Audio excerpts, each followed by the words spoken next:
Ok, entendido. Bueno, buenos días a todos. Soy Mercedes Pastor, soy asesora.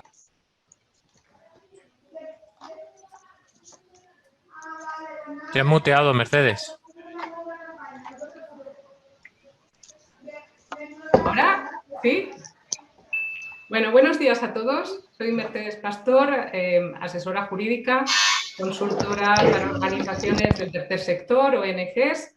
Encantada de saludaros, de estar aquí. Bueno, podéis interrumpirme en cualquier momento, lanzar preguntas, que espero que esta clase sea participativa, clarificadora, pedagógica y desde luego no aburrida, aunque estos temas a veces es difícil hacerlos divertidos porque el tema tampoco lo es.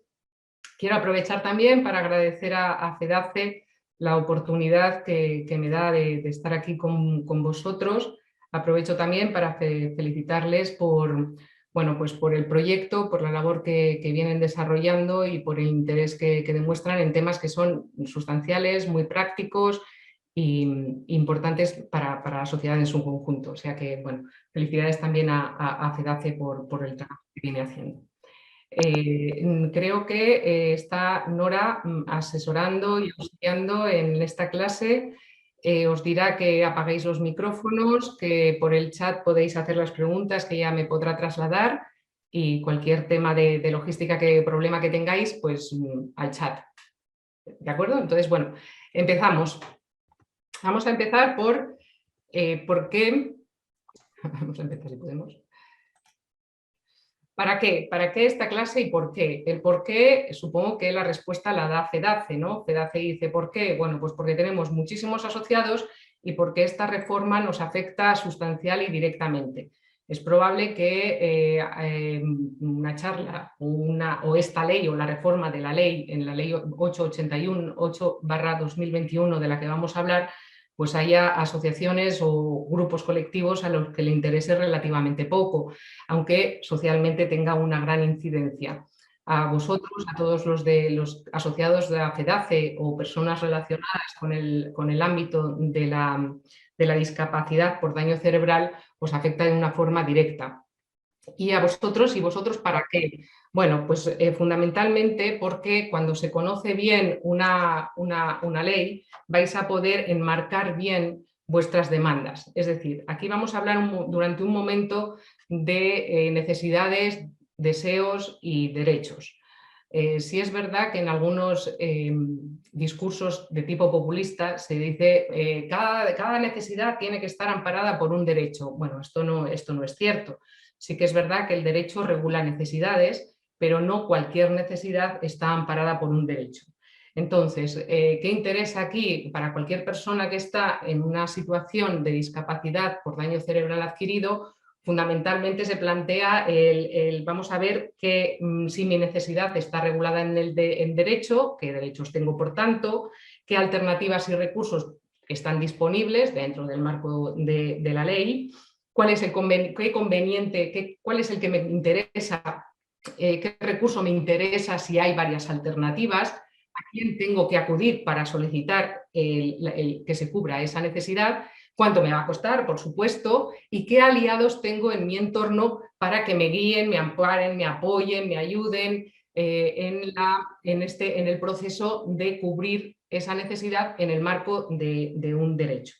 Es decir, también esta charla sobre fundamentalmente la ley 821, aunque hablaremos también de algunos temas relacionados, os va a servir para ordenar y argumentar esas necesidades y esos derechos en cualquier contexto en el que vayáis a reivindicarlo, que bien puede ser ante un funcionario, ante un abogado, ante un médico, ante un trabajador social, ante vuestra propia familia, en un colegio.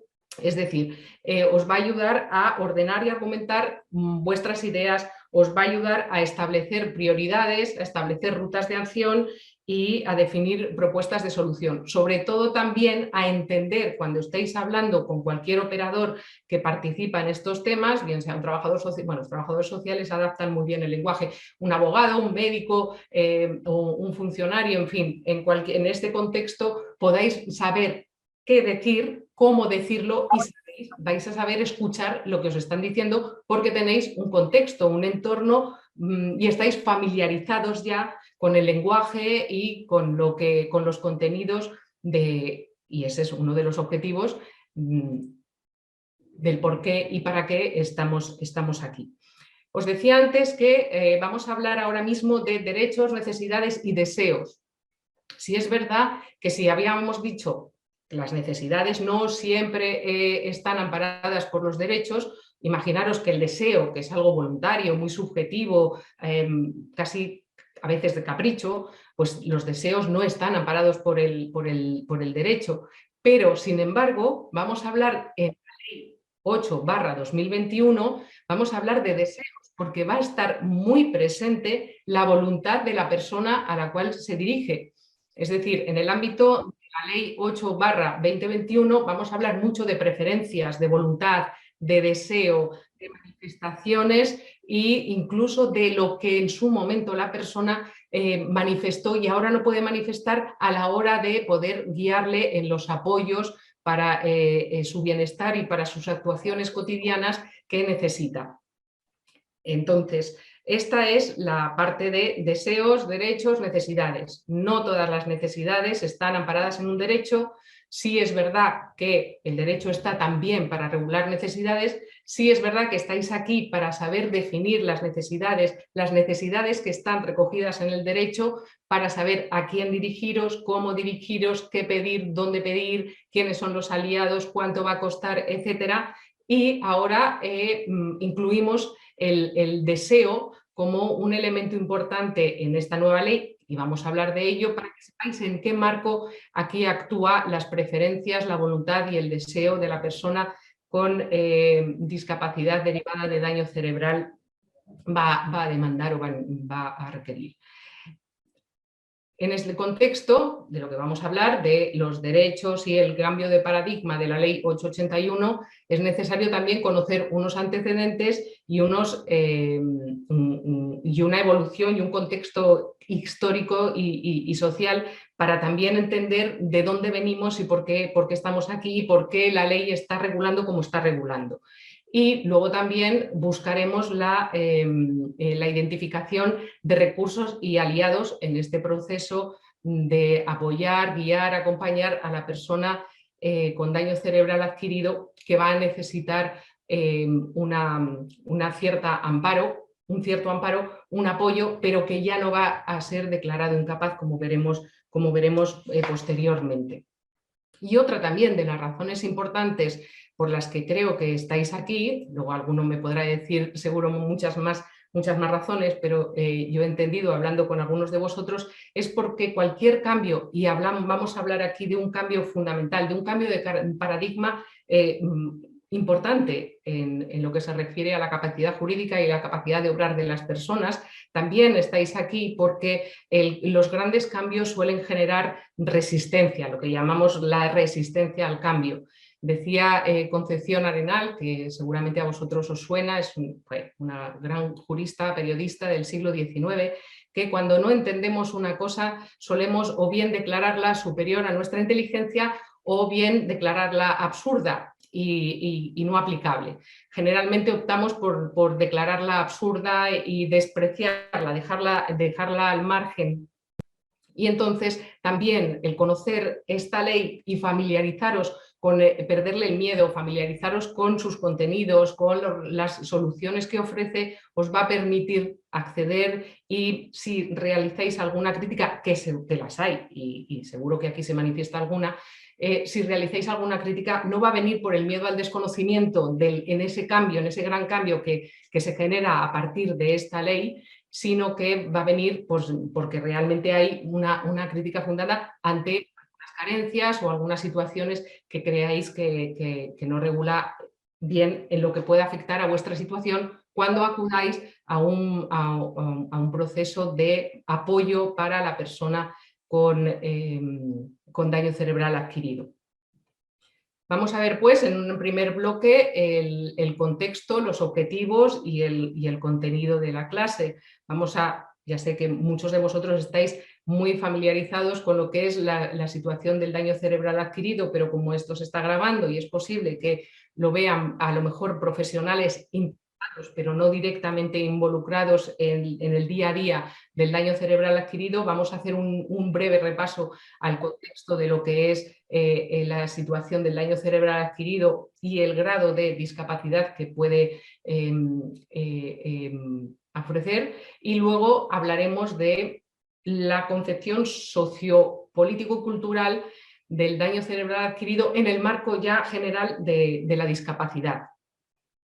Actuaciones nacionales, antecedentes nacionales e internacionales, también un poco de paseo, porque no es desde luego, no es mi voluntad daros un rollo que no entendáis y que sea demasiado doctrinal, sino que sea lo más práctico posible. Por eso os decía que no me va a importar nada que me interrumpáis en cualquier momento, puedo volver a explicar cosas o ampliar o aclarar conceptos. Y hablaremos también de algo muy importante, que son los involucrados, los actores involucrados, porque si antes decíamos que también es importante en cualquier proceso jurídico en el que nos involucremos, por supuesto en este también, contar y saber identificar aliados, personas involucradas que nos pueden ayudar, guiar, asesorar o que van a participar directamente en decisiones o en codecisiones. Bueno, pues tenemos que conocer quiénes son estos actores involucrados. Bueno, por supuesto, vamos a hacer un muy breve resumen de lo que es el daño cerebral adquirido. Es fácil entender, daño cerebral adquirido pues es una lesión que se produce en el cerebro y que no viene en el nacimiento, sino que es posterior. Este daño cerebral adquirido en su gran mayoría es causado por los ictus, aunque también sabéis que puede tener causa en tumores cerebrales, en traumatismos cráneoencefálicos, en infecciones, en anoxia, etc. ¿Qué secuelas deja? Pues las secuelas son muy variadas y además distintas, heterogéneas en grado, en afectación, en intensidad y en el número de las que dejan a la persona. Por eso también es un panorama de alguna manera muy heterogéneo. Hablamos de secuelas en el sistema de alerta hasta llegar, por ejemplo, a lo que entendemos como el síndrome de vigilia sin respuesta, o sea, el estado vegetativo. Hablamos de secuelas en el control motor, el aparato locomotor, hemiplegia, disfagia, espasticidad, hemiparesia. Es que confundo, lo estoy mirando porque a veces confundo hemiplegia con hemiparesia. Bueno, disfagia, que ya sabéis, la dificultad para tragar alimentos, la espasticidad en los músculos que están constantemente contraídos, o la hemiplegia, que es la parálisis en la mitad del cuerpo. Aquí incluimos también el tema de la fatiga, porque el esfuerzo que suponen estas secuelas en el aparato motor llevan consigo una fatiga crónica también de difícil control diario. En el aspecto de las secuelas sensitivas y sensoriales, estamos hablando de pérdida de audición o de vista, de gusto, de olfato, de cambios de temperatura corporales y a veces también de equilibrio, que se incluyen aquí por los temas, porque afecta al oído interno, ¿no? Secuelas en la comunicación, por ejemplo la afasia, que ahora está una palabra bastante de moda porque Bruce Willis ya sabéis que padece de afasia, que es la dificultad en la producción de lenguaje hablado, la comprensión y en la habilidad de leer y escribir. Secuelas también en lo que es la cognición, en las habilidades para percibir y analizar todo lo que nos rodea. Secuelas en cuanto a la conducta y a los cambios de personalidad, a veces cambios bruscos de humor, desorientación, amnesia postraumática, en fin, problemas a veces en la atención, en la concentración, en el control de impulsos, es decir, secuelas que inciden en el desempeño en la vida diaria, tanto en las actividades básicas, que ya sabéis que son pues, el vestirse, asearse, comer, en fin, y las instrumentales, que son las del manejo de la persona en las compras, en las gestiones administrativas, lo que son las relaciones de la persona en su comunidad.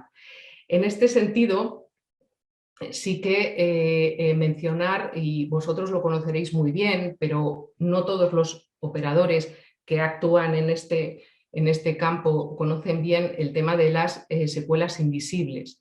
Sé que desde vuestras asociaciones incidís mucho en el tema de las secuelas invisibles. Se puede estar con una persona que tiene una discapacidad por daño cerebral adquirido y parece que es una persona que se desenvuelve de una forma normal, muy convencional, y sin embargo tiene unas secuelas que están invisibles, no se ven a simple vista y hay que tenerlas muy en consideración, sobre todo cuando se va a valorar el desempeño o el grado de desempeño de la persona en su vida cotidiana y en su afección. Claro, estamos hablando de que en España viven más de 435.000 personas con daño cerebral adquirido.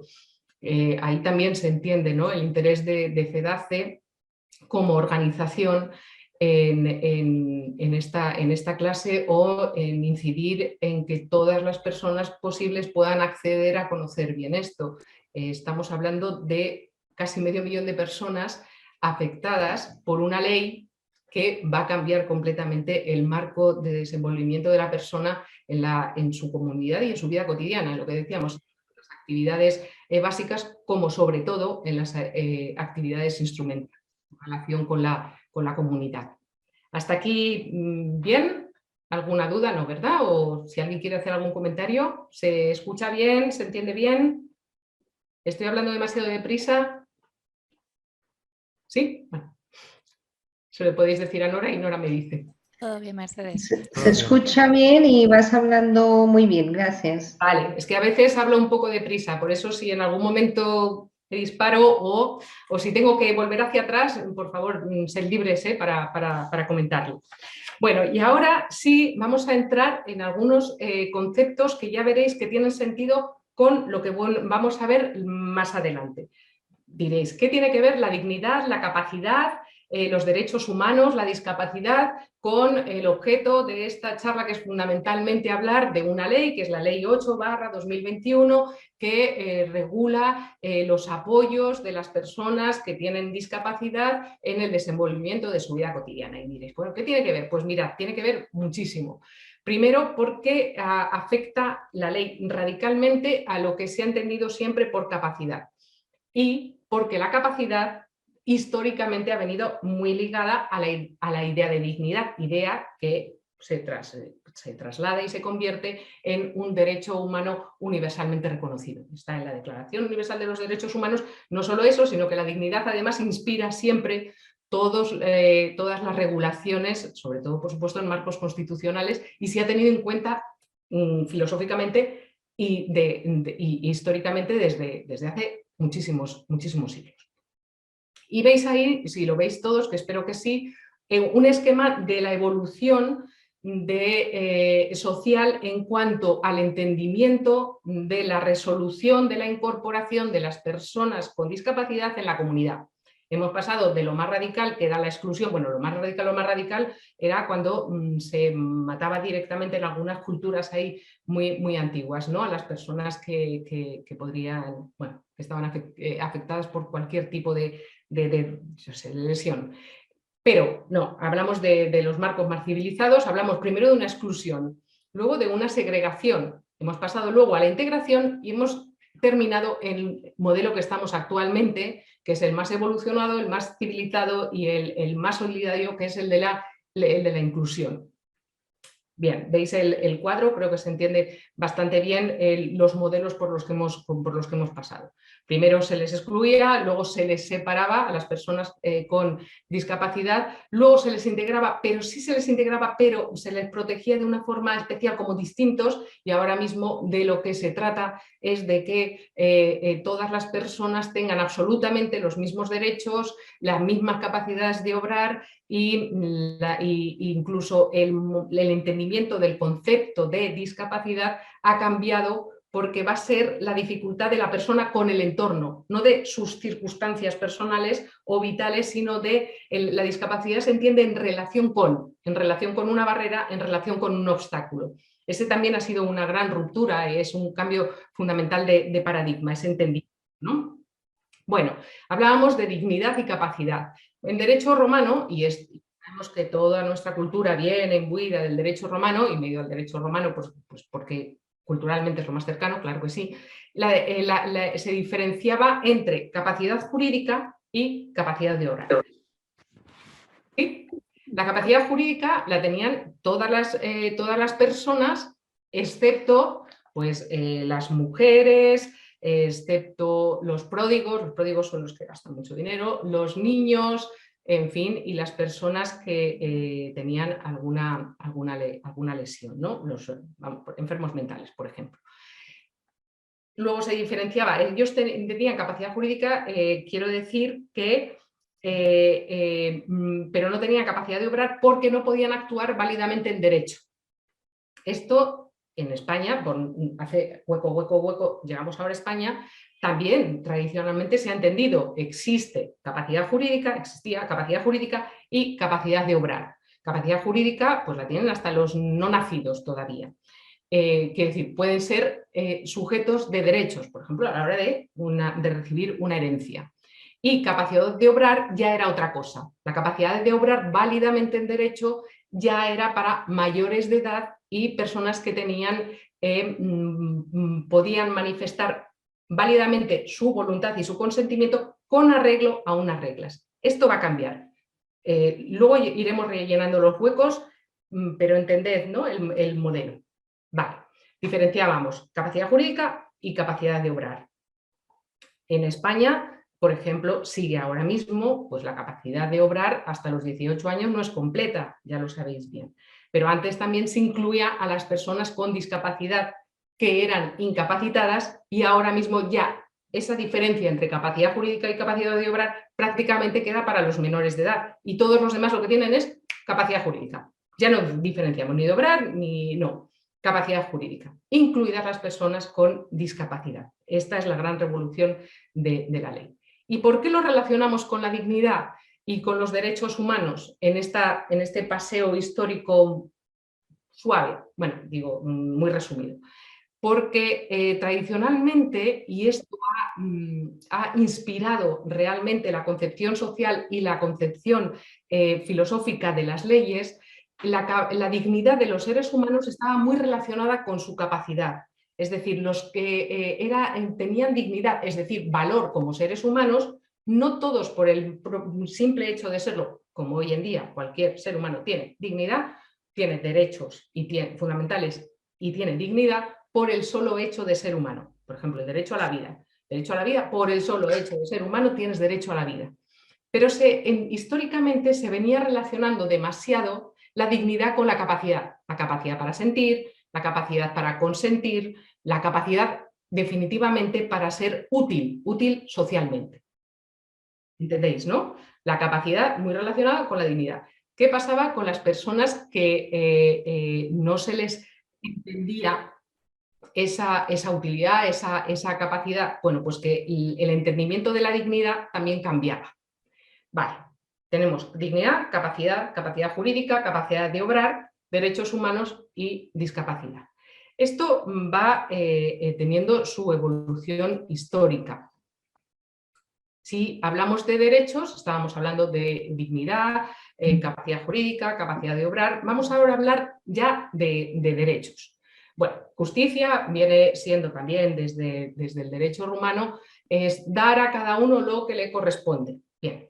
Vamos a hacer piezas y luego las encajamos. En ese dar a cada uno lo que le corresponde se enmarca lo que es el derecho como conjunto de normas que regulan la actividad, sobre todo de la persona en sociedad, y que van a ser más amplio y la voluntad de las personas cuando actúan en derecho va a ser más amplia si está actuando en la parte civil, es decir, lo que afecta, por ejemplo, a su propiedad, en la propiedad o a un contrato. Yo en realidad puedo realizar muchos contratos y los límites van a ser bastante grandes, porque puedo realizar un contrato poniendo las condiciones que me parezcan, siempre que no sean ilegales, en fin. Un contrato no puedo vender a mi hijo por muy libre que sea yo para actuar en derecho civil. Es decir, hay unos límites, hay unos márgenes. Ahí hay gran autonomía de la voluntad, ¿vale? En derecho civil. Hay otro tipo de otros ámbitos que regulan los que entra el derecho a regular las conductas humanas, por ejemplo las sociales, que son más restrictivos. Bien, sobre todo en el derecho público, en el derecho administrativo, que es la relación con la administración pública, y ya no digamos en el derecho penal, que está completamente tasadas las conductas que se entienden como delito y la pena, la sanción, pena, que corresponde a cada conducta. Bien. Luego tenemos el derecho como el conjunto de normas que regulan nuestra actuación en sociedad fundamentalmente. Digo en sociedad porque, comillas, por ejemplo, el pensamiento no delinque. Es decir, hay una parte de libertad fundamental, ¿no? Vale. Luego, hablábamos antes de dignidad. Después de la Segunda Guerra Mundial y de las barbaridades que había vivido Europa, bueno, más allá de Europa, el Pacífico de Estados Unidos, en fin, después de todas las barbaridades que se habían vivido, sobre todo por las atrocidades cometidas por el régimen nazi, los países se reúnen y adoptan la Declaración Universal de los Derechos Humanos, que realmente seguro que aunque nadie la haya leído, se puede imaginar que recoge pues, el derecho a la vida, el derecho al trabajo, el derecho a la salud, el derecho a la educación, el derecho a la vivienda, es decir, los grandes derechos que casi cualquiera por intuición decide que si, a ver, usted si tuviera que hacer una lista de derechos humanos, ¿qué pondría? Ah, pues no sé, pues yo sé, pues el derecho a la vida, el derecho al trabajo, el derecho a la vivienda, a la educación, a la sanidad, en fin. Se reúnen estos países y recogen la Declaración Universal de los Derechos Humanos, que por supuesto incluye como principio inspirador el de la dignidad del ser humano por el solo hecho de serlo y, por supuesto, los derechos de las personas con discapacidad.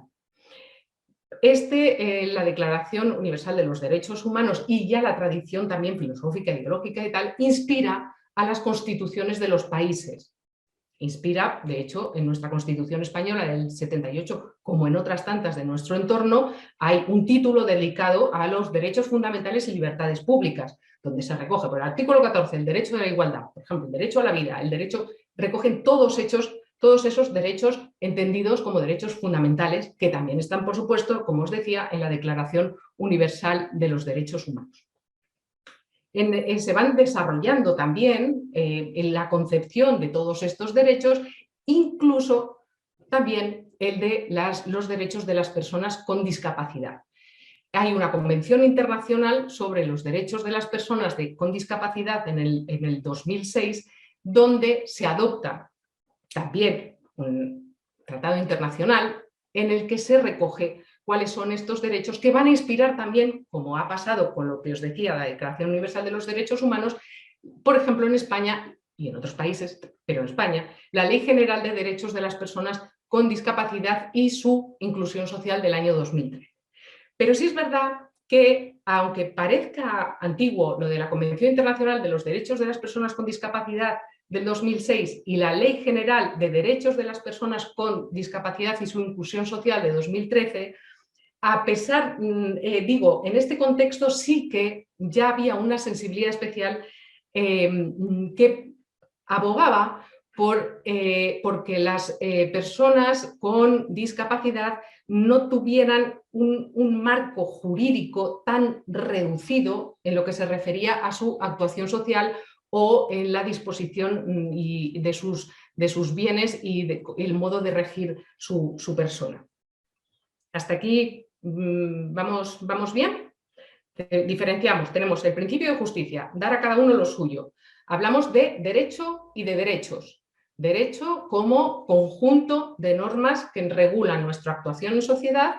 Cuando hablamos de derechos, ojo, también incluyo obligaciones, es decir, y que el incumplimiento también lleva muchas veces aparejada una consecuencia que puede ser una sanción, que puede ser tanto desde una multa, según el ámbito en el que estemos, hasta una pena privación de libertad.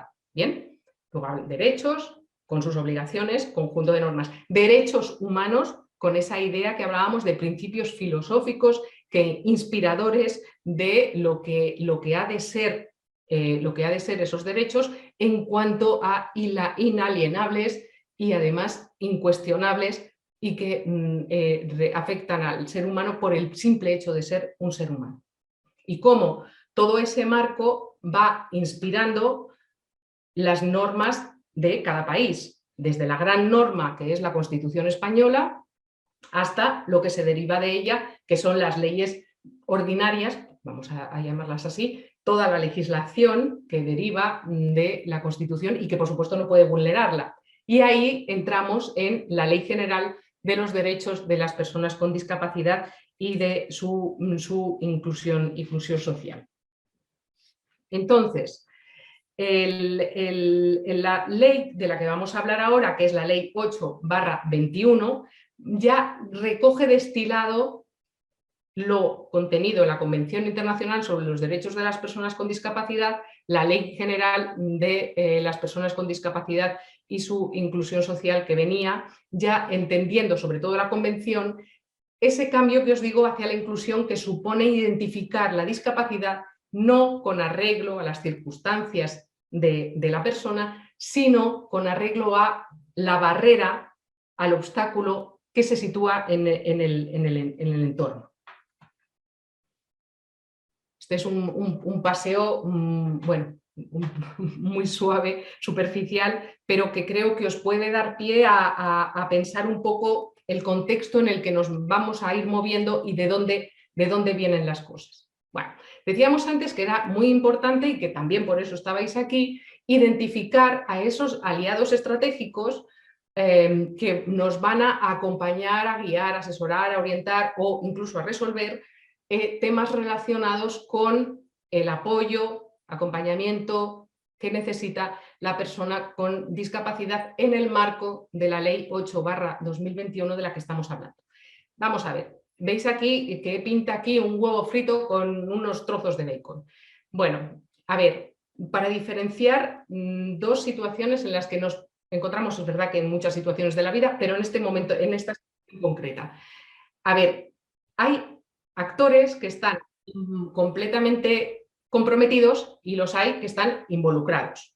Como sabéis, el huevo viene de la gallina y el bacon viene del cerdo, pero la forma de involucrarse la gallina y el cerdo en un plato de huevos fritos con bacon es diferente, porque realmente el grado de compromiso del cerdo no es el mismo que el de la gallina poniendo los huevos. Por ahí el cerdo le va la vida, es vital para él. Y ciertamente en esta situación, no llevándolo al extremo, hablamos de un ejemplo, pero las personas con daño cerebral adquirido, realmente aquí son el bacon. Luego son las personas absolutamente comprometidas porque van a ser los destinatarios de la ley que nos ocupa. Luego son, en principio, los que más van a tener que decir, precisamente por el grado en el que les afecta esta ley y su forma de aplicación. Y luego están los involucrados, los que llamaríamos el huevo del plato, que por supuesto pues son los trabajadores sociales, son los notarios, aunque los notarios son un poquito bacon, luego os explicaré por qué. Son los médicos, son los funcionarios, en fin. Y luego ahí he introducido los opinadores, que son estas personas, vamos a decirlo así, de forma etérea, lo que llamo opinadores a estas personas que pueden aprovechar la situación para hacer grandes declaraciones de principios, grandilocuentes, muy bonitas, pero que en realidad pueden incluso distorsionar, bueno, porque todos podemos tener grandes criterios. Por ejemplo, el derecho a equivocarse de las personas, que es un debate que sí que se ha planteado, pero ya ha llevado a sus últimas consecuencias. Es decir, lo mencionaré luego, hablaremos de protección y vulnerabilidad. Yo he escuchado en doctrina decir, no, aquí además hay que tener en cuenta el derecho fundamental de la persona a equivocarse. Bueno, sí, claro que sí, pero no podemos llevarlo al extremo de dejar sin amparo la idea de vulnerabilidad, esto lo repetiré luego, la idea de vulnerabilidad, porque el gran principio del ser humano es la libertad.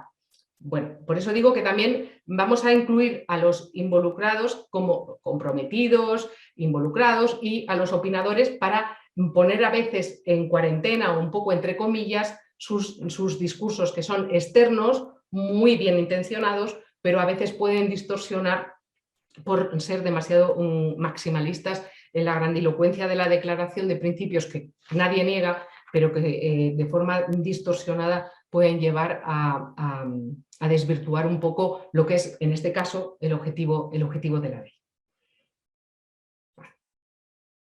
Por ver el cuadro de lo que llamo operadores, pero vamos, estoy hablando de actores, actores involucrados, están lo que oiréis a veces que se denomina operadores jurídicos. Operadores jurídicos aquí van a tener mucha importancia. El notario de repente se va a convertir, desde mi punto de vista, en uno de los grandes protagonistas. Los registradores de la propiedad también van a tener su importancia, relativa, pero también los fiscales, por supuesto, jueces y abogados en los casos que vayan a participar.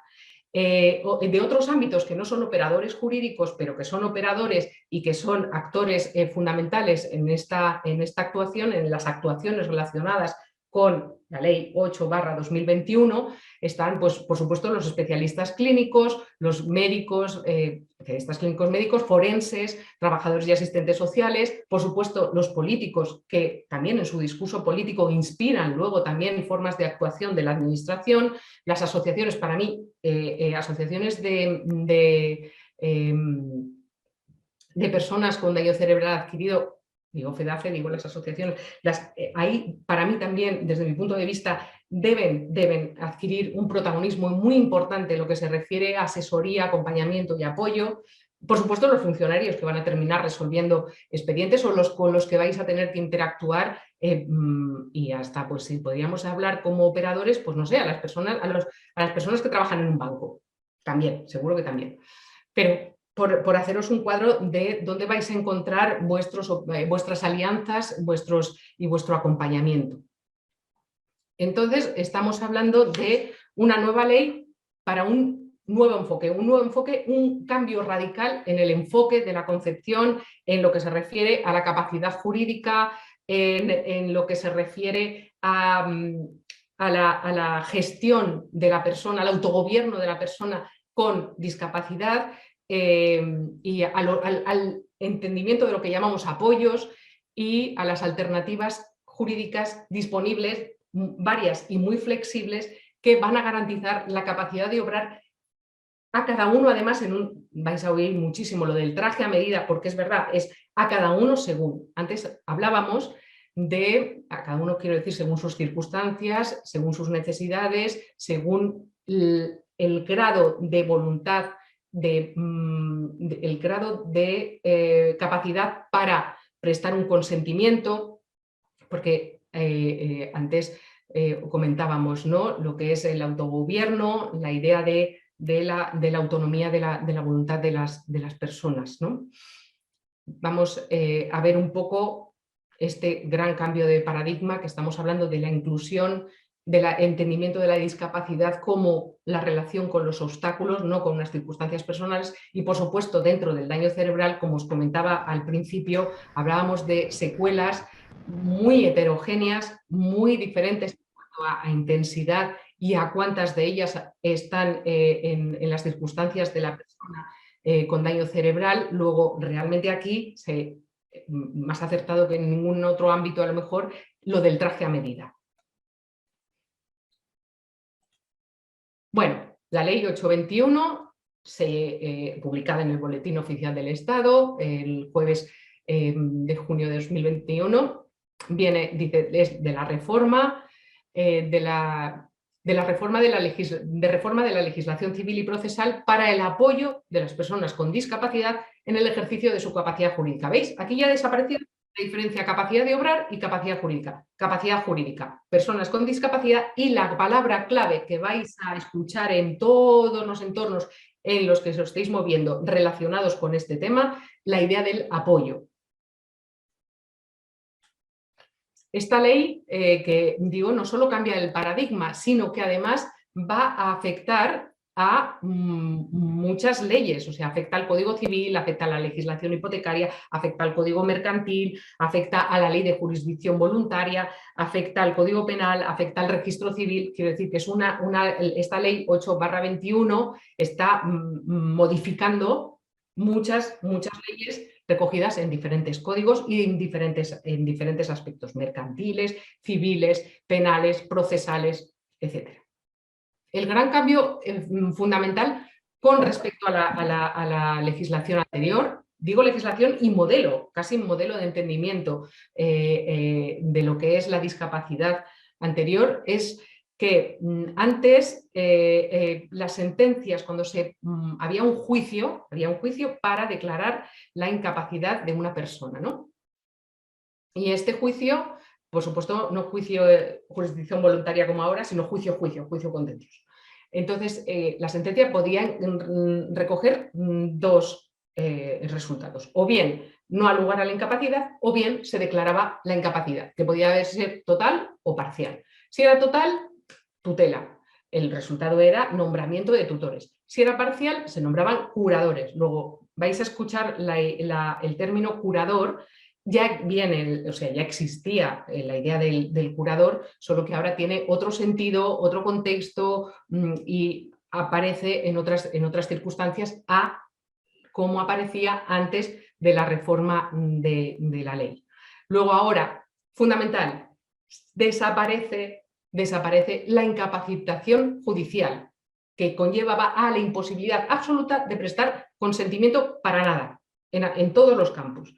De tal forma que era un modelo muy rígido, porque para a lo mejor una situación, qué sé yo, niña, 23 años, para comprar, para aceptar una herencia o comprar un piso, alguien de su familia ponerlo, es decir, una niña con un borderline era para un negocio jurídico, para poder participar en un negocio jurídico concreto ante el notario, y era incapacitada para siempre y en todos los ámbitos de su vida.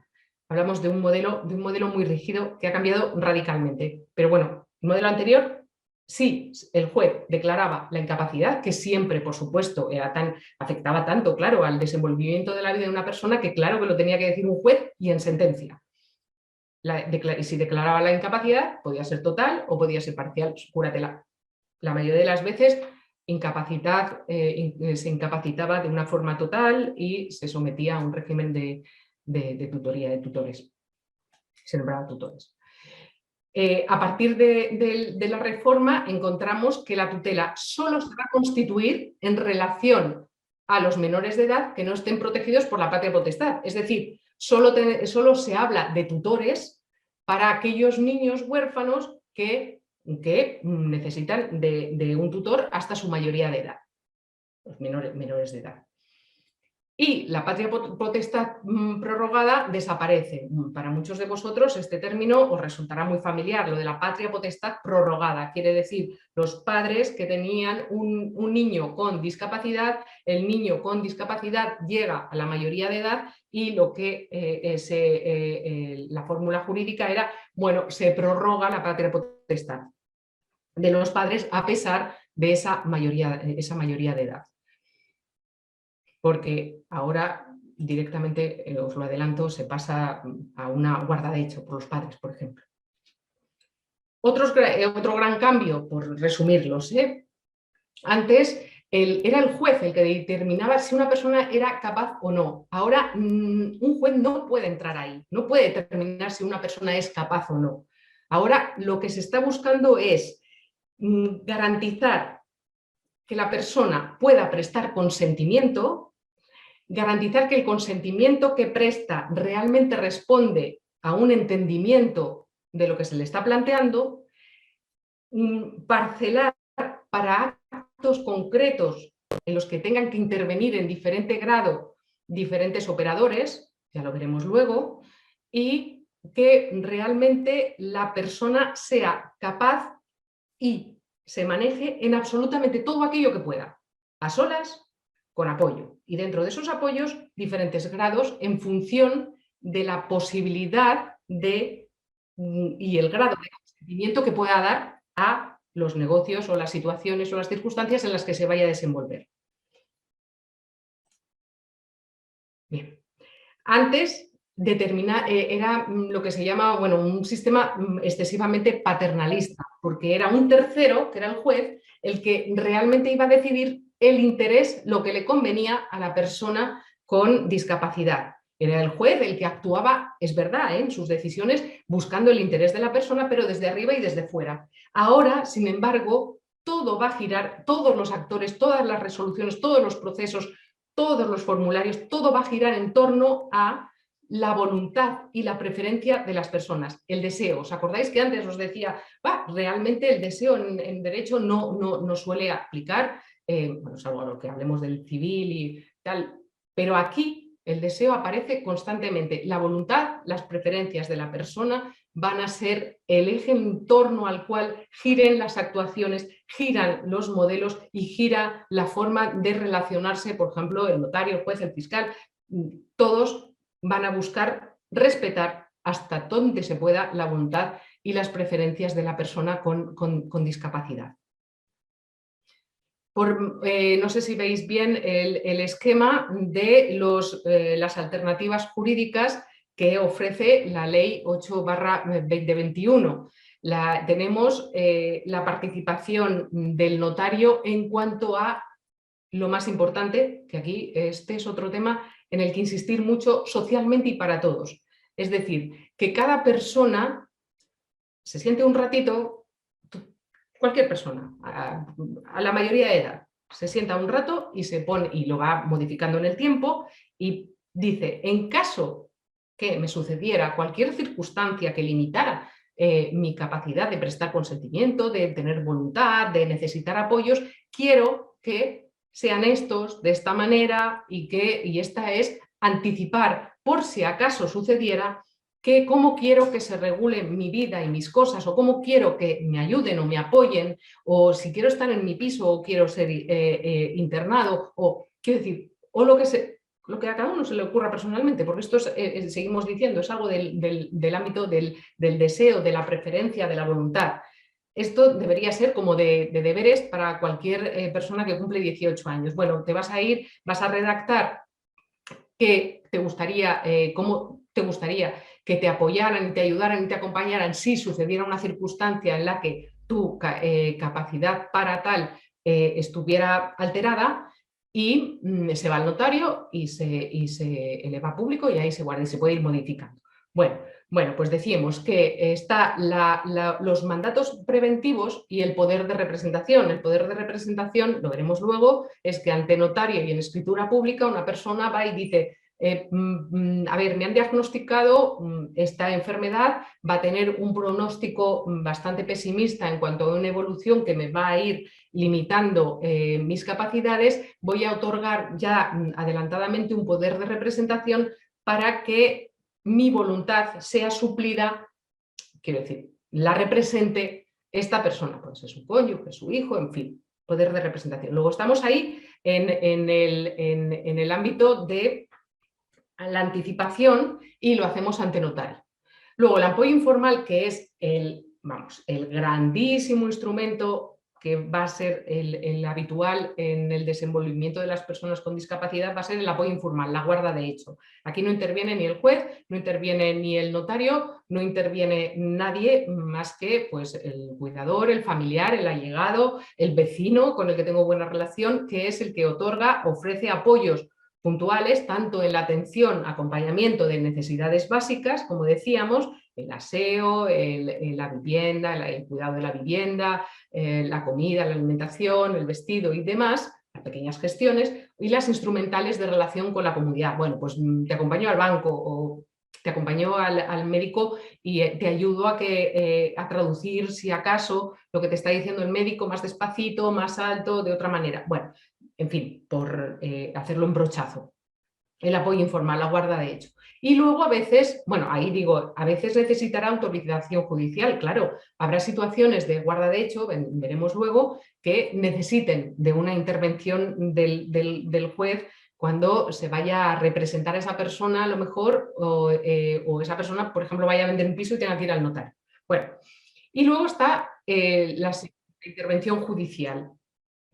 Estas personas que necesitan apoyos puntuales o continuados, a veces han de recurrir a un expediente de jurisdicción voluntaria, que es como se llama así el procedimiento, en el que el juez va a participar para determinar la curatela o el defensor judicial en casos muy extremos y casi residuales. Y esta curatela puede ser de tipo asistencial, que es muy parecida a la guarda de hecho, o sea, para las actividades cotidianas, o para representar a la persona. Bueno, de hecho, muchos habéis otorgado en algún momento de vuestra vida a lo mejor un poder de representación a un abogado y un procurador para participar en pleito, o si vives en España y resulta que vas a heredar en Canadá, pues nombras a través del notario un representante en Canadá para que firme por ti documentos o lo que sea. Bueno, que decir que es poder de representación, entendéis, ¿no? Cuando hablo de representación, ¿no? en términos jurídicos.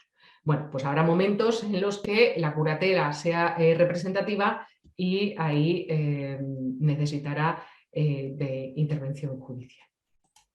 A ver, hay desde las asociaciones, a través de FEDACE, enviaron algunas, no os lo he comentado antes, algunas preguntas, un listado de preguntas, muchas preguntas, relacionadas con este tema.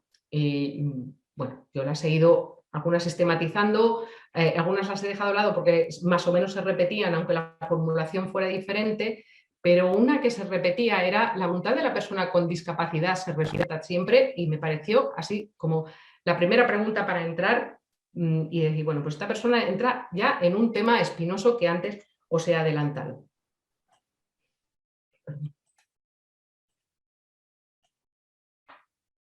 Vale, estoy yendo un momentito, que me he ido a la flecha que no era. Bueno. La voluntad, vamos a ver si la voluntad de la persona con discapacidad se respeta siempre, cuando venimos diciendo todo el tiempo que aquí estamos hablando del autogobierno, del apoyo, de la desaparición de la incapacidad, la incapacitación judicial me refiero, y dices, bueno, sí, entonces, por todo lo anteriormente dicho, estamos todos asintiendo con que la voluntad de la persona con discapacidad se va a respetar siempre. Bueno, pues no, la verdad es que no. Y además, y esto es criticado, se empezó a criticar la primera sentencia que dicta el Tribunal Supremo, que ya sabéis que lo que dice el Supremo marca, se llama jurisprudencia, quiero decir que lo que dice el Supremo luego tiene que inspira, la verdad, otras decisiones judiciales. A eso se llama jurisprudencia. Y la primera en la frente, el Supremo, en una sentencia relacionada con el síndrome de Diógenes, que os voy a explicar. Síndrome de Diógenes, esto era el caso de una persona que acumulaba en casa, acumulaba basura, tal, y los vecinos pues, se quejaron pues, por un tema primero de olores, de falta de higiene, de limpieza, y por el miedo pues, a ratas, a insectos, en fin, bueno. Y entonces ahí la persona no quería en absoluto que nadie entrara a gobernar ni su vida, ni su casa, ni sus decisiones. Y claro, ahí el juez ya estaba dentro de, quiero decir, ya estaba en vigor la ley 8/2021. Entonces, bueno, pues el juez lo que sentenció es que realmente la autonomía de la voluntad tiene límites. Y autorizó a la comunidad autónoma, o sea, esto era en Asturias, al Principado de Asturias, a tutelar a la persona esta que tenía el síndrome de Diógenes. Lo que entendió la justificación del Tribunal Supremo para limitar la voluntad de esta persona, que por supuesto no quería que nadie interfiriera ni en su vida, ni en su forma de acumular cosas, ni en su higiene y demás, es que realmente la voluntad de la persona estaba alterada. Luego era un consentimiento en ese sentido que no iba a otorgar de una forma saludable. Sobre todo, tuvo en cuenta que esta persona probablemente antes de tener este síndrome no le gustaba la suciedad ni la falta de higiene. Luego, si podemos atender a sus preferencias anteriores cuando no tenía este síndrome, pues probablemente él hubiera preferido vivir en unas condiciones de higiene. Luego, aunque ahora se esté negando y no esté prestando consentimiento a la intervención de terceros en ese apoyo, por lo menos para limitar esto, bueno, pues se va a imponer que intervenga los trabajadores en representación de la administración pública.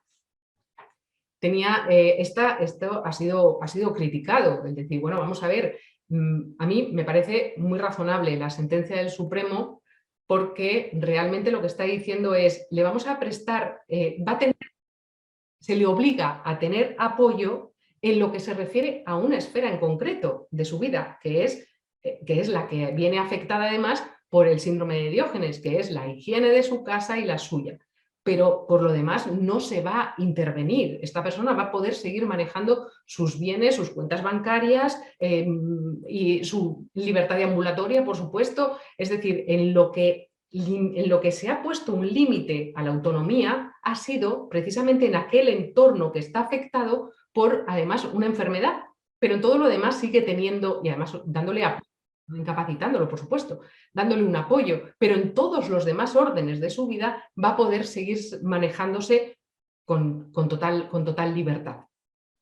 Aún así, sí es cierto que se ha criticado esa intervención aún por la negativa, ante la negativa de esta persona, ¿vale? A tener el apoyo en concreto.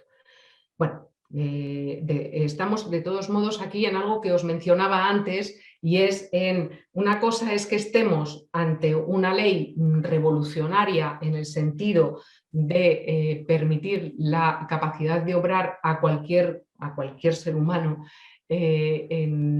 con discapacidad o no, pero modelar un sistema de apoyos, y otra cosa es que no seamos conscientes de la situación de vulnerabilidad luego de una cierta especial protección precisamente a estas personas porque tienen un entorno, una situación, unas circunstancias de discapacidad que hacen que necesiten, oye, pues una especial protección. Es decir, cuando hablamos de protección no estamos hablando de proteccionismo absoluto, ni de paternalismo, ni en todos los órdenes, ni lo clásico, sino de lo que significa la palabra protección. O sea, amparar las situaciones, circunstancias de vulnerabilidad de esa persona que le pueden poner en una situación de desventaja en su movimiento, en su deambular cotidiano, en sus cosas, en la gestión de su persona, de sus bienes y de sus necesidades. ¿Esto está entendido o alguien discrepa o alguien quiere participar? Nora, ¿hay alguien que esté diciendo que estoy diciendo un disparate? No, de momento no dicen nada por el chat, pero bueno, como hemos indicado anteriormente, si queréis comentar algo, es el momento. Si alguien quiere abrir el micro y comentar algún aspecto. Bueno, lo del micro cerrado es en tanto en cuanto no queráis intervenir, ¿eh? Si alguien quiere intervenir de repente, también puede abrirlo y participar. Bueno, pues entonces vamos a seguir.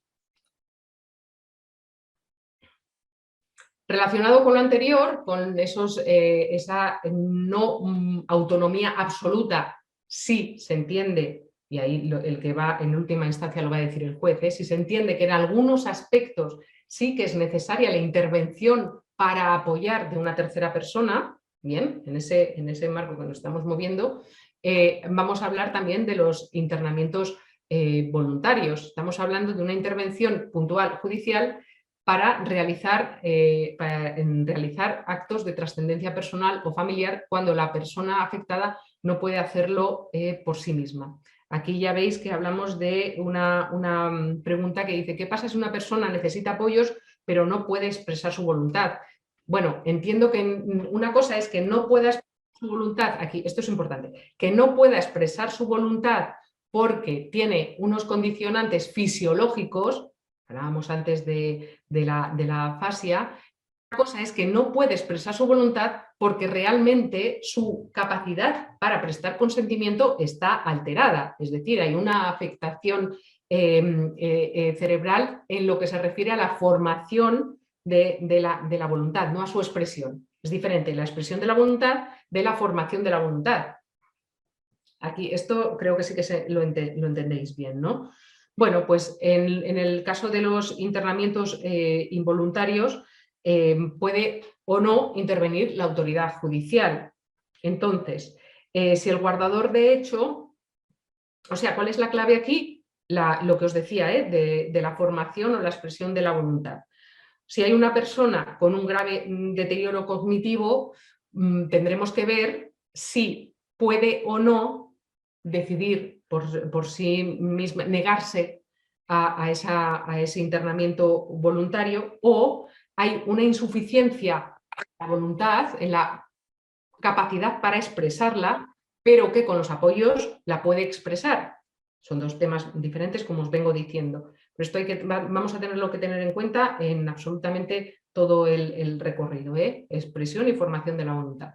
Lo mismo que no es lo mismo que estemos hablando de los apoyos para una persona que tiene una discapacidad por daño cerebral derivada de las secuelas en su aparato motor, o una persona que tiene una discapacidad por daño cerebral por las secuelas de una afectación neuronal, neurológica.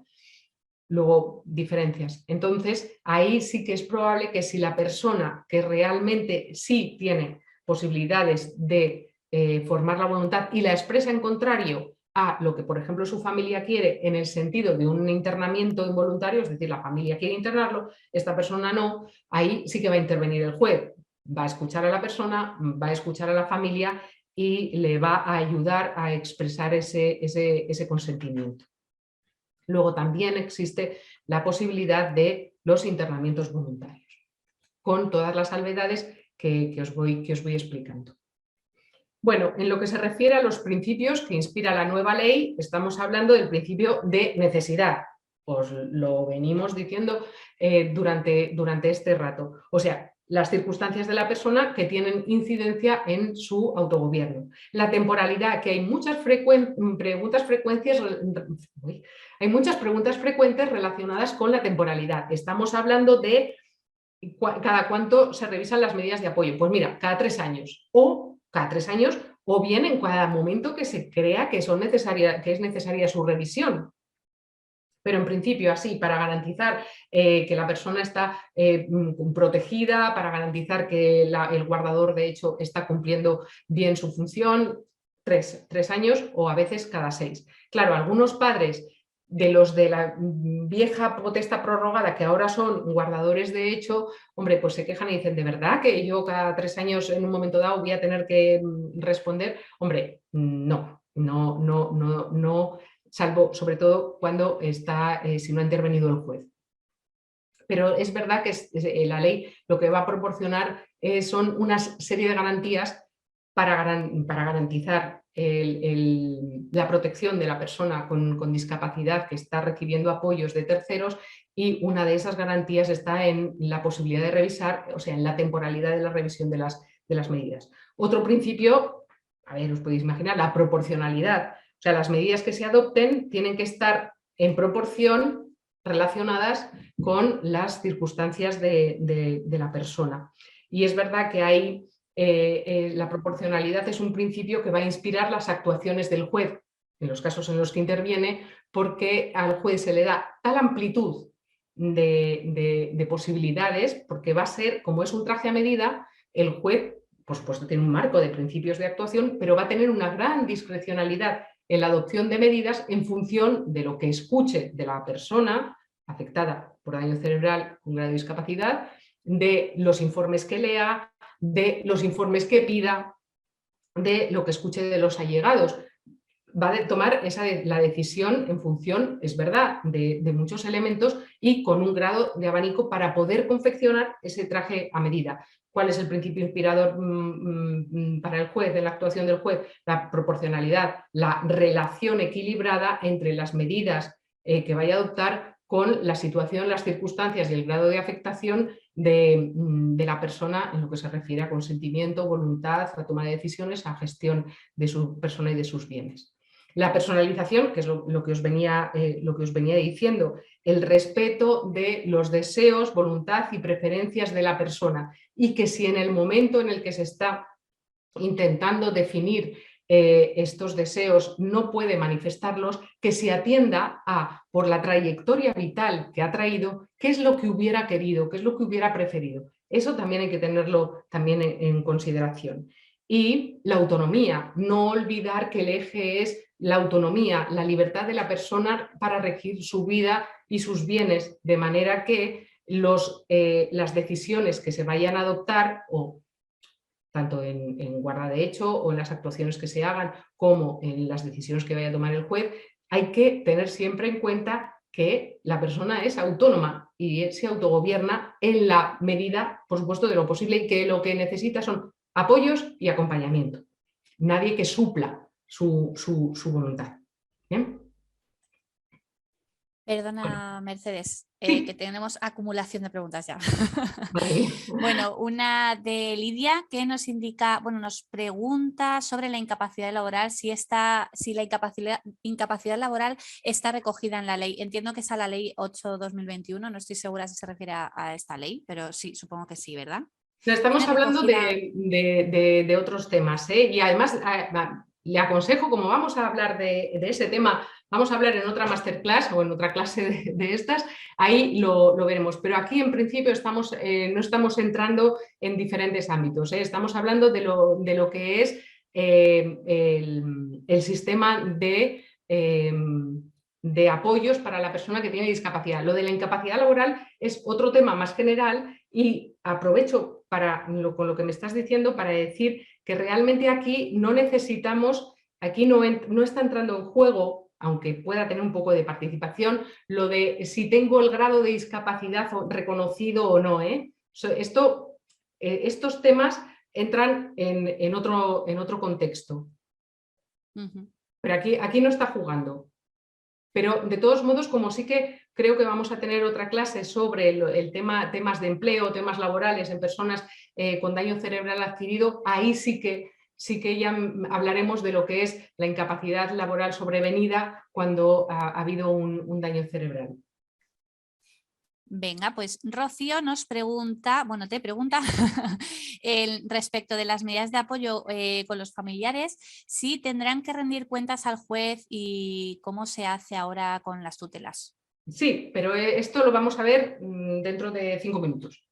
Perfecto. Y en la proporcionalidad, nos dice Susana, mencionas que el juez se basará en los informes médicos. Ahora con la ley de protección de datos, ¿nos los proporcionan?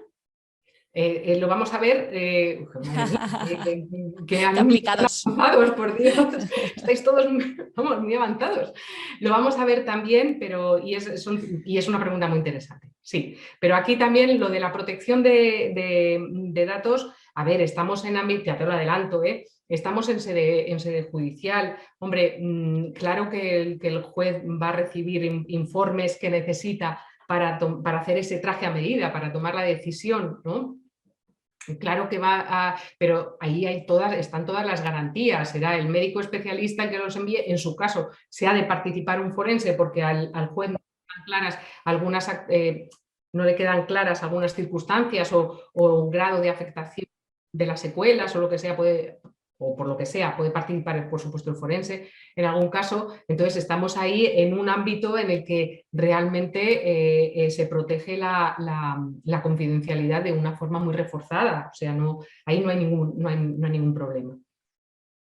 Lo mismo que, pues yo qué sé, un trabajador social a veces tiene acceso a datos que realmente en su deber de confidencialidad, o yo con mis clientes o cualquiera, no los va a difundir. Pero precisamente si vamos a actuar en sede judicial, bueno, reforzadísimo. Luego ahí el tema de protección de datos, salvo que haya entendido yo mal la pregunta y si me la explicas mejor, entramos en profundidad, no aplica. ¿Querías decir eso? Si quieres abrir el micro, ábrelo, y si me lo quieres preguntar directamente, ningún problema.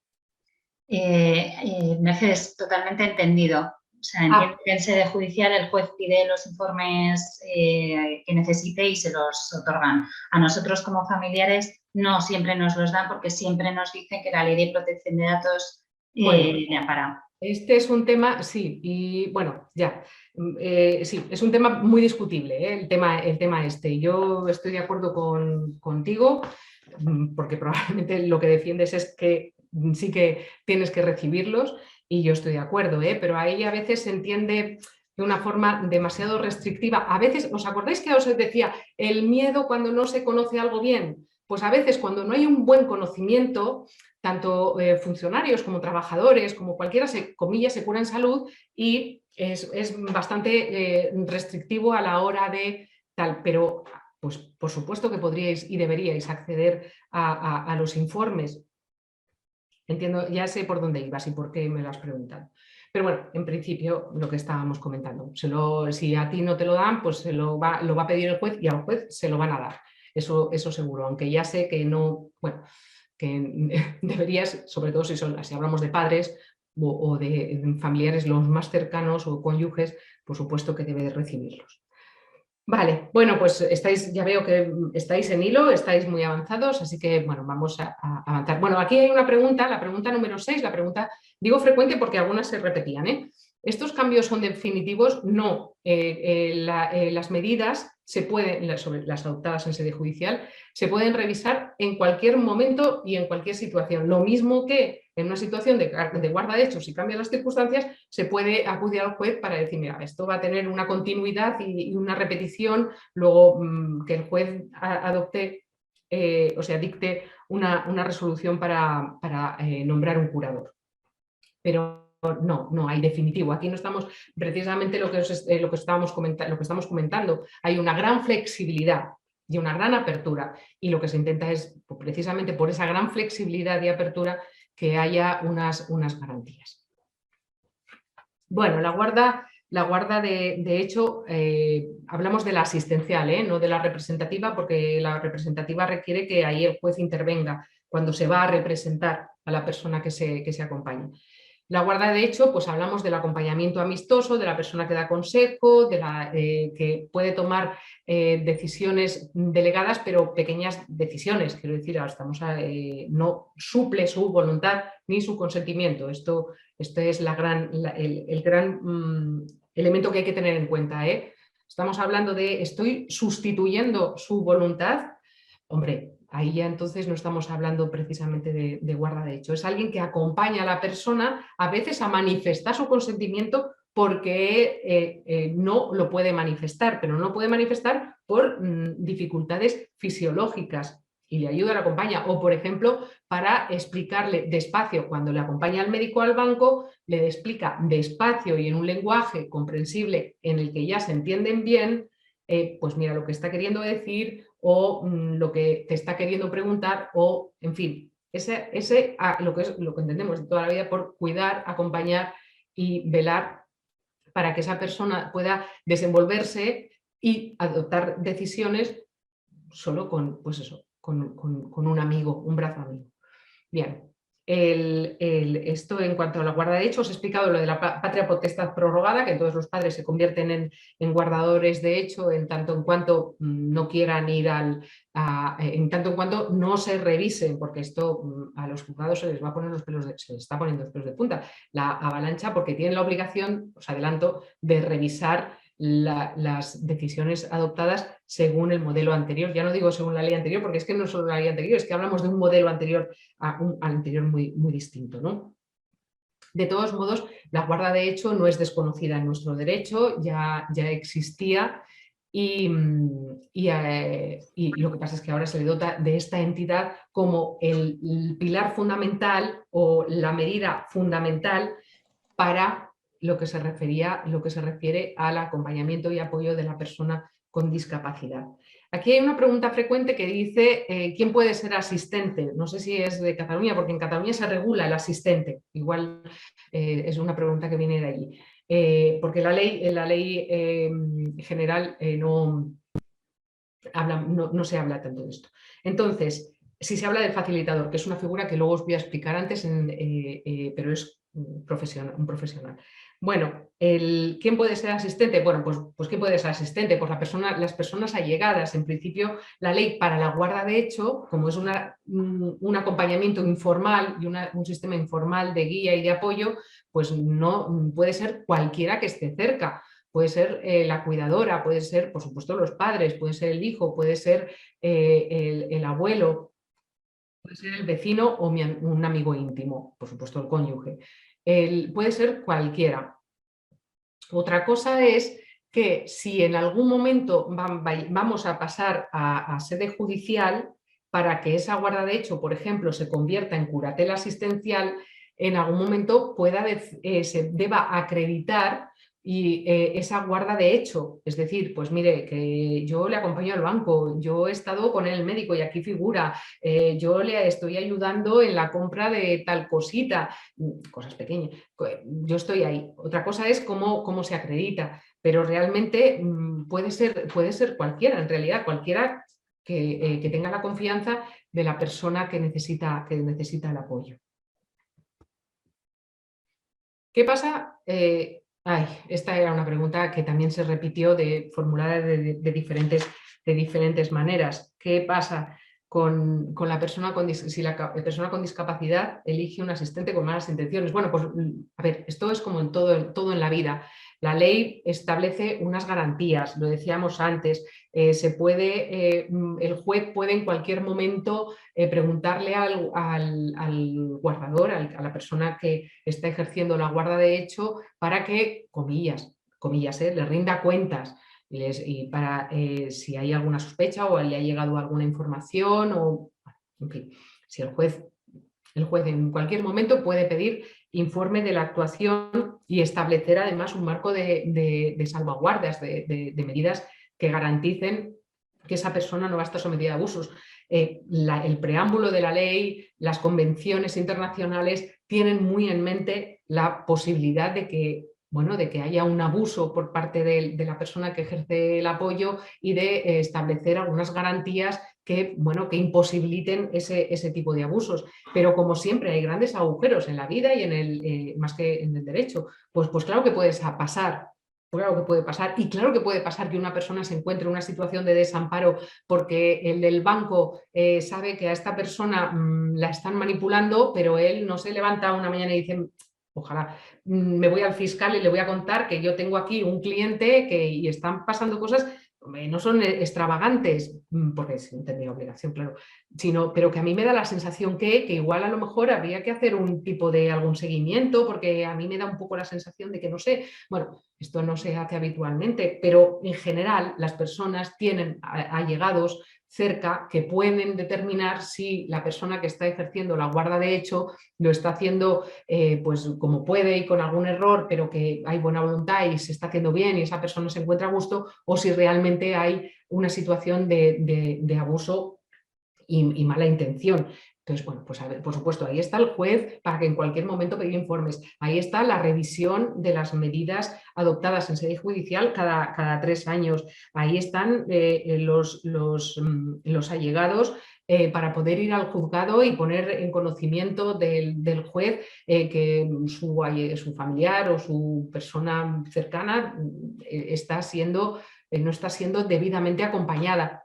En fin, sí que hay posibilidades. Y en cuanto a qué pasa si el asistente lo hace mal, bueno, pues en principio la responsabilidad que existe para cualquiera, o sea, mira, es que la responsabilidad, digo, civil o incluso penal. Oye, mira, es que me ha robado. Bueno, pues ahí está el ámbito penal, ¿eh? ¿Y qué pasa si el asistente lo hace mal, pero no están incurriendo ni en un delito ni en un disparate, sino que simplemente mejor es dejadez o abandono de la persona que no le hace ni caso? Pues lo de siempre, pues se va al juez y se dice, pues mira, esta persona está en una situación de apoyo informal, o sea, en una guarda de hecho, pero realmente pensamos que la persona que está ejerciendo como guardador de hecho, pues no lo está haciendo bien, así que vamos a nombrar un curador o ¿qué hacemos? Por supuesto, el juez va a escuchar a la persona, va a recabar información y va a tomar la medida. Luego sí existen garantías, lo cual no evita porque no estamos blindando, no blindamos a la persona con discapacidad, pero es como en la vida misma. Nadie estamos exentos de que nos estafen en algún momento. Pues aquí igual. Otra cosa es que hay un marco legal en el que hay posibilidades de reclamar las irresponsabilidades del tipo que han sido, según grados también y gravedad, hasta llegar, por ejemplo, a tener que intervenir el derecho penal, o quiero decir que hay una serie de garantías sin estar blindadas a las que acudir, o el juez como alguien que está atento y al que se le puede ir a solicitar, hombre, pues una intervención si se tiene fundada sospecha de que la persona que está siendo apoyada no está siendo apoyada ni con buena voluntad, ni con buenas intenciones, ni con diligencia debida, ¿vale? Bueno, instrumentos notariales, creo que os lo he anticipado anteriormente. Estamos hablando del poder preventivo, de lo que se llama también la autocuratela y el mandato preventivo.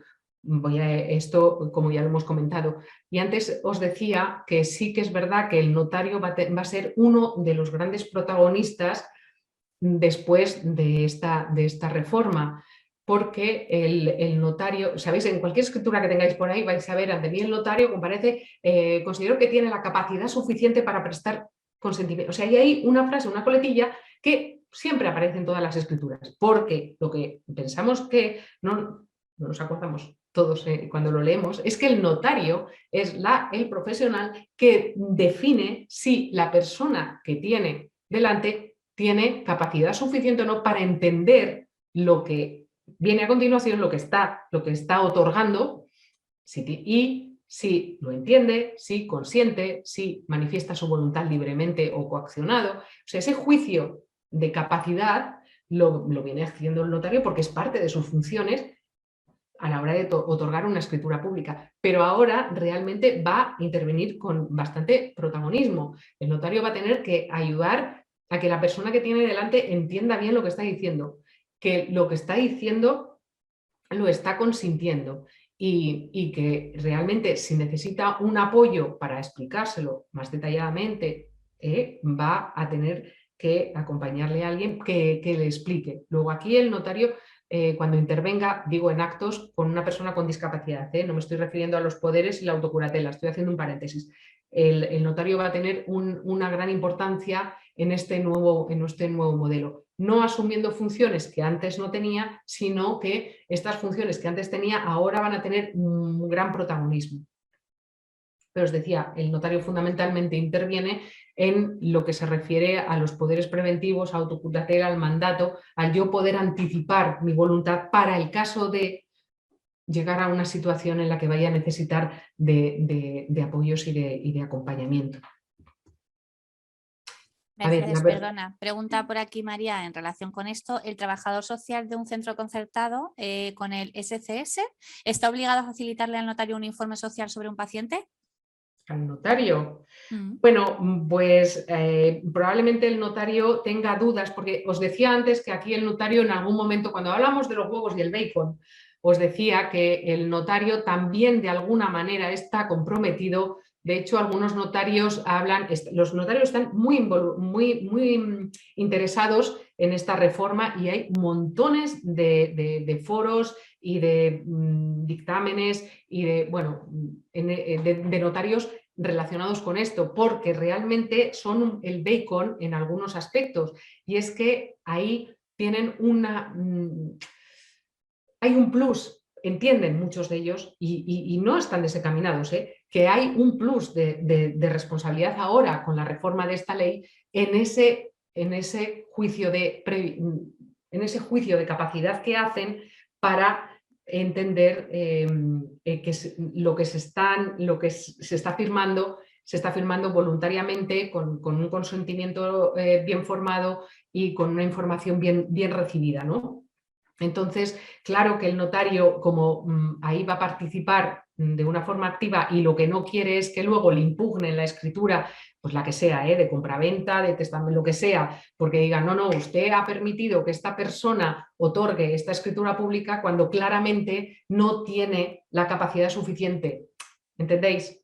Luego, los notarios están ahí diciendo, bueno, vale, voy a dejar siempre una salvedad, yo voy a intentar realmente determinar hasta dónde, o sea, si la persona que está participando en un acto jurídico en el que yo intervengo tiene capacidad suficiente para otorgarlo, pero realmente si yo lo veo regular, quiero decir, si tengo serias dudas, lo voy a mandar al juzgado y no voy a permitir que se otorgue esa escritura pública. Entonces, a lo mejor hay notarios que dicen, bueno, es que no tengo claro si realmente esta persona está entendiendo y consintiendo con los apoyos que se le han facilitado. Luego, a lo mejor necesita un poquito más de información. Obligar, no.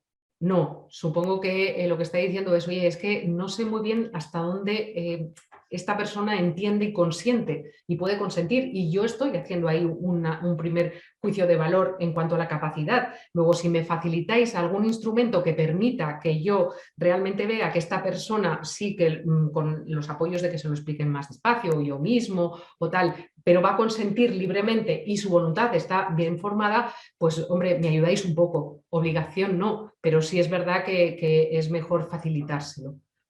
Porque si no, el juez, por menos de nada, dice, mira, yo no me voy a meter aquí y que lo decida el juez si esta persona tiene capacidad o necesita de un curador representativo, por ejemplo. ¿Contestado? Vale.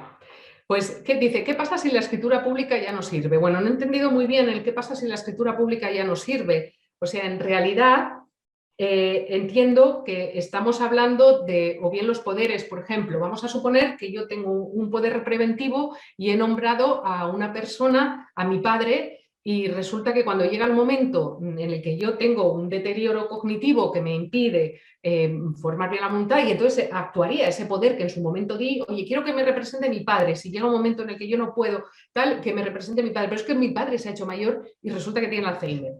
Luego, ahí ya la escritura pública en ese poder preventivo, pues ya no tiene un funcionamiento, ya no tiene utilidad, ¿no? Entonces, ¿qué pasa si la escritura pública pues, no sirve? Bueno, pues probablemente que habrá que adoptar otro tipo de medidas. Habrá que ir al juez probablemente, o bien una guarda de hecho, entendiendo que y a lo mejor hay que ir a la juez, decir, bueno, es que realmente esta persona sí que otorgó unos poderes de representación y preventivos para cuando llegara, o si llegaba a esta situación, pero es que resulta que la persona que había nombrado representante se ha muerto. Bueno, pues efectivamente habrá que ir a adoptar otras medidas diferentes y esa escritura pública pues ya no sirve efectivamente. ¿Y de la persona con discapacidad puede cambiar una escritura notarial? Sí, claro, con apoyos. Sí, absolutamente. Estamos hablando de que la persona tiene capacidad plena. Plena en el sentido de no tiene limitada su capacidad jurídicamente hablando. Luego, claro que puede ir a cambiar la escritura notarial y a cambiar de decisión incluso, aunque a nosotros nos pueda, quiero decir a nosotros, a las personas que puedan estar allegadas, pues les parezca un poco un disparate. Pero bueno, salvo que sea vamos a ver, cuando digo disparate me refiero a preferencias, voluntades y deseos, no a cosas de autolesión o cosas que realmente, como decía el juez de la sentencia, que os decía, hombre, que es que el cambio de escritura notarial esté demasiado afectado por un trastorno de la voluntad que impida prestar un consentimiento en condiciones y que esa voluntad esté muy alterada y que la decisión que quiera plasmar en la escritura voluntad notarial sea algo que realmente es lesivo para su persona y sus bienes. Entonces, en ese caso, pues va a terminar el tema en el juzgado, va a terminar con el juez tomando una decisión. Bueno, hablamos del sistema de apoyo en el que interviene el juez, hablamos en la guarda de hecho, la he incluido por lo que os decía, por si en algún momento puntualmente el que ostenta la guarda de hecho, ese apoyo informal, pues a lo mejor tiene que ir al juez para pedirle autorización para representar a la persona que acompaña en un negocio jurídico, por ejemplo. Por eso he puesto aquí que interviene, pero interviene no de natural, sino en algunas situaciones, puede intervenir. Donde sí interviene es en el nombramiento de curador asistencial, curador representativo o defensor judicial. Dice, bueno, pues ¿quién puede ser curador? Pues en realidad puede ser curador y hay un listado en el que la ley determina una prelación dirigida al juez de quién puede ser nombrado curador pero el juez fundadamente puede alterar esa prelación. Como os podéis imaginar, es pues eso, pues el cónyuge no separado legalmente, los hijos, los padres, la persona con la que conviva, en fin, hay una prelación que es clásica. ¿Que puede ser otra persona? Sí, siempre y cuando el juez motive. Que dice, ¿por qué ha elegido, no sé, por qué si tiene un cónyuge no separado legalmente elige al hijo? Bueno, pues lo funda, el juez va a fundar y bueno, pues creo que la persona más adecuada para asumir las funciones de curador es el hijo de esta persona por tales razones. ¿Bien? Bueno, el procedimiento se resuelve en lo que se llama un expediente de jurisdicción voluntaria. Es decir, aunque intervenga el juez, no estamos hablando de un juicio con dos partes, con sus abogados, con demanda y... No. Estamos hablando de un expediente de jurisdicción voluntaria. De hecho, no termina con sentencia y de hecho deja abierta si hay conflicto a los juicios que entendemos, que conocemos, normales, que terminen en sentencia. O sea, el procedimiento se trata de un expediente de jurisdicción voluntaria en el que claro que participa un juez, pero no estamos hablando de un juicio en el modo como solemos entenderlo en la calle. Se inicia con un escrito en el que se solicitan las medidas de apoyo que sean, o bien puntuales, o bien tal, o bien puntuales, o bien continuadas en el tiempo para ciertas circunstancias en concreto, ciertos actos en concreto. Se comparece ante el juez va a escuchar, por supuesto, a la persona con discapacidad, el juez va a orientarle, va a estudiar los informes que le lleguen. Aquí volvemos, lo he dicho varias veces, los informes también van a tener un protagonismo muy especial en lo que se refiere a la regulación de los apoyos. Pues los informes tanto de especialistas clínicos como de trabajadores sociales, fundamentalmente. Porque, y más en la situación de las personas con daño cerebral adquirido, vuelvo al origen del todo, ¿os acordáis que mencionaba las secuelas invisibles? El juez puede estar ante una persona que aparentemente se desenvuelve con unos niveles extraordinarios de comunicación y aparentemente de entendimiento y demás, pero realmente puede que, al no ser clínico, especialista clínico, necesite que en esos informes se detalle realmente las secuelas y la incidencia de esas secuelas en el autogobierno y el desempeño de la vida cotidiana de la persona. Bueno, os hablo del facilitador, que me parece lo prevé la ley, es una figura que prevé la ley y me parece una figura extraordinaria y muy acertada en lo que se refiere a la regulación de este ámbito.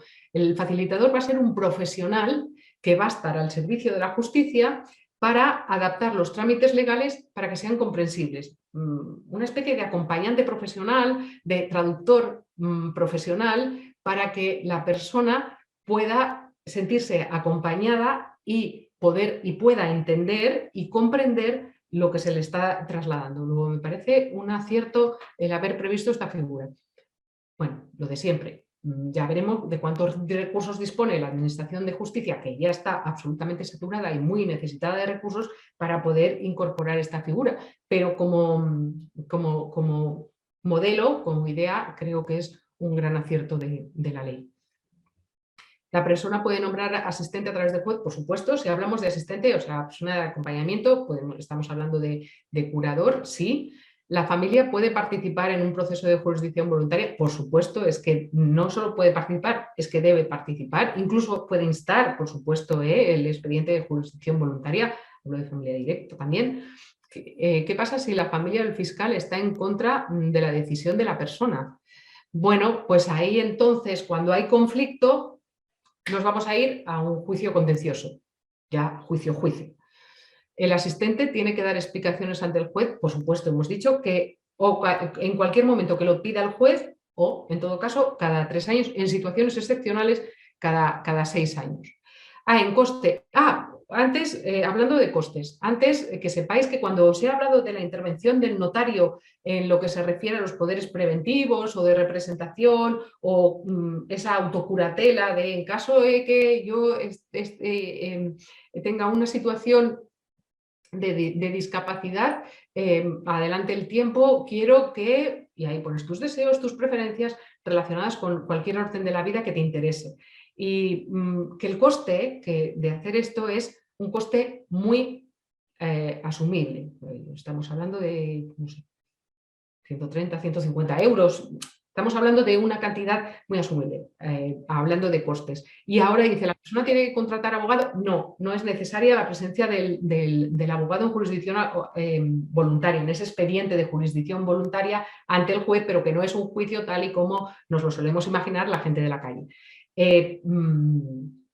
¿Puede participar? Sí, o sea, claro que puede participar el abogado. ¿La persona puede pedir abogado gratuito? Bueno, la ley no lo contempla, pero es igual. Está la ley de la justicia gratuita y además los colegios de abogados están bastante comprometidos y activos con este tema. O sea que el tema del dinero en lo que se refiere al expediente de jurisdicción voluntaria no va a ser un obstáculo para que se pueda acudir a plantear lo que se considere.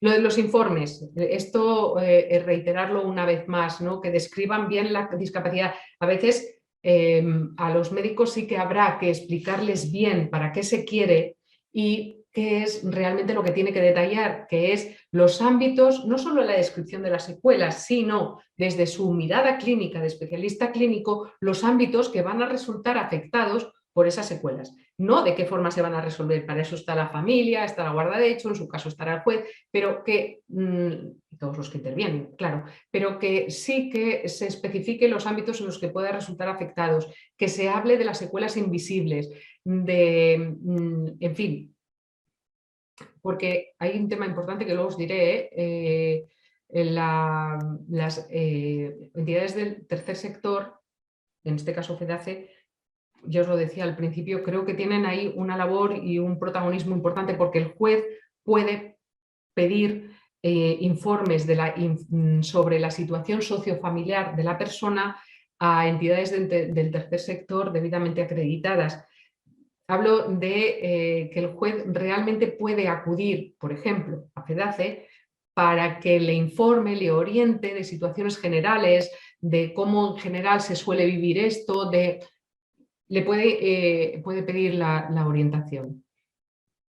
No hablo, en este caso de FEDACE no estoy hablando de que FEDACE dé un informe personalizado, no, me estoy refiriendo a acudir.